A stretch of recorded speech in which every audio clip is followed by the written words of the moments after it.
నమస్కారం అండి. ఈరోజు మా రాములవారి చెట్టు ఉత్సవానికి మిమ్మల్ని తీసుకెళ్తున్నాను. మా రాములవారి చెట్టును ఎంత అందంగా ముస్తాబు చేశారో చూడండి. రాములవారి ఊరేగింపుకి మన ఇంటి నుంచి మొర్రాట వెళ్ళకపోతే ఎట్లా? వీళ్ళు మా అమ్మ, మా పెద్దమ్మ, మా పిన్ని మా ఇది నుంచి మొర్రాట తీసుకెళ్తున్నారు. ఇది మా రామాలయం. చూడండి ఎంత చక్కగా అలంకరించారో. రామాలయం నుంచి ఈ చెట్టుకి పసుపు రాసి బొట్లు పెట్టి అలంకరించి ఊరేగింపు స్టార్ట్ చేస్తారు. చూడండి మా ఊరి ఆడపడుచులు ఎంత భక్తితో ముర్రాట పట్టి ఊరేగిస్తున్నారో. ముర్రాట పట్టడం అంటే ఏదో మొక్కు తీర్చుకోవడం కాదండోయ్, అది ఒక ఊరి ఐకమత్యానికి నిదర్శనం.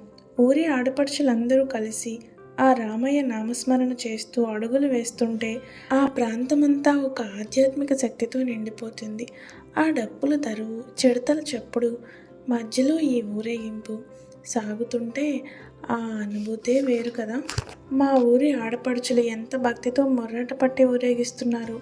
ఆ పక్కన చిడతల దరువు, ఈ అడుగుల్లో ఉత్సాహం చూస్తుంటే ఎవరికైనా డ్యాన్స్ చేయాలనిపిస్తుంది. మా పాప అయితే నడవలేక ఇంకా మా నాన్నతో పాటు పైకి ఎక్కేసింది. దేవుణ్ణి పట్టుకొని చూస్తుంది ఇట్లాగా. ఊళ్ళో వాళ్ళందరూ వస్తారు. ప్రతి ఇంటి నుంచి ఒక ముర్రాట బిందె అయితే తప్పనిసరిగా వస్తుంది. ఇంకా అందరూ జై శ్రీరామ్ జై శ్రీరామ్ అనుకుంటూ అడుగులో అడుగేస్తూ మాట్లాడుకుంటూ నడుస్తుంటే ఆహా, ఆ భక్తి భావన ఎంత బాగుంటుందో కదా. ఇదైతే దేవుడిల్లు. ఇంకా చెట్టును ఊరి అంతా ఊరేగించి ఇక్కడికే తీసుకొస్తారు.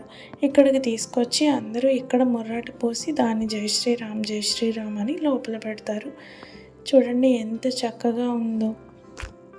బంగారు వెన్నెల్లా మెరిసిపోతున్న ఈ ఆకులు, గంటలు, ఆ పైన కొలువైన దైవం చూస్తుంటే రెండు కళ్ళు సరిపోవు కదా.